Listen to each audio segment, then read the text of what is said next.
In dysfunctional families, the most unhealthy, the most immature, the most unconscious person controls the environment of the entire house. बाकी सब लोग इस इंसान के moods और needs के हिसाब से अपने आप को adjust कर लेते हैं. The goal is to keep this person happy and satisfied, not out of love, but because of fear. People just want to avoid anything, any situation that can upset this person because they don't want to face the consequences of their behavior. कि अगर उन्हें गुस्सा आ गया, वो चिल्लाने लग गए, उन्होंने चीजें इधर उधर उठा के फेंक दी, they don't want to face that, so they choose the other option, which is not to make this person angry. But do you really think this is the solution? That this is going to make this person change ever?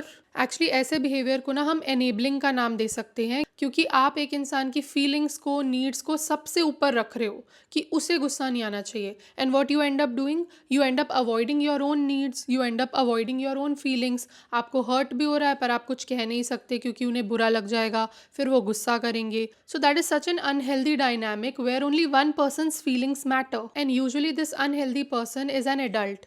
They are not even a child. कि एक बच्चा है जो जिद पे अड़ जाता है तो बाकी सब लोग उसकी जिद मान जाते हैं. सेम वे हम इस एडल्ट को भी इतनी पावर देते हैं कि वो अपने हिसाब से पूरे घर को कंट्रोल कर सकता है. और यहीं अगर कोई इंसान आए जो इस बिहेवियर को कॉल आउट करे कि ये तो गलत है, enough is enough, don't do this, don't shout at me, don't yell at me, तो उस इंसान को गलत ठहरा दिया जाता है बाकी सब लोगों के द्वारा, क्योंकि उनको तो आदत है ये सारी चीजें सहने की, ये सारी चीजें इग्नोर करने की. So that is their survival strategy and that is what they want this new person to also do. कोई एंग्री या अब्यूजिव इंसान को चेंज होने को नहीं बोलता. People just expect everyone else to adjust, compromise, bend, कि वो ऐसे ही हैं, उनका स्वभाव ही ऐसा है, तुम जाने दो ना, तुम इग्नोर करो ना. बट वो इग्नोर हो नहीं पाता because these behaviours directly impact our mental, emotional and physical health. Ideally, the entire family needs to collectively stop enabling this kind of behavior. क्योंकि जब सिर्फ एक इंसान आवाज़ उठाता है तो उसे बहुत बुरा बना दिया जाता है, उसे बहुत शेम किया जाता है, गिल्ट में डाला जाता है